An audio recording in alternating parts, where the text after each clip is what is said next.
আল্লাহ পবিত্র কোরআনে বলেছে, তোমরা আমাকে ডাকো, আমি তোমাদের ডাকে সাড়া দেবো। তবে আমার আপনার ডাকে আল্লাহ সবসময় সাড়া দেন না। পরস্পর বিরোধী মনে হচ্ছে। আল্লাহ বলেছেন আমাকে ডাকো, আমি সাড়া দেবো। তবে অনেক সময় দোয়া করছি কিন্তু কবুল হচ্ছে না।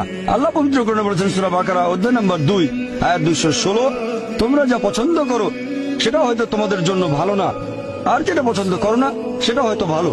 তোমরা এটা জানো না, তবে আল্লাহ জানেন। উদাহরণস্বরূপ ধরেন একজন তরুণ ছেলে, বয়স হয়তো 20 বছর, সে দোয়া করছে, হে আল্লাহ সুবহানাহু ওয়া তাআলা একটা BMW দিয়ে দাও। জানি না BMW নাম শুনেছেন কিনা, BMW মোটরসাইকেল। আমি চাই একটা BMW মোটরসাইকেল, খুব ভালো মোটরসাইকেল। ছেলেটা দোয়া করলো, আল্লাহ সাড়া দিলেন না।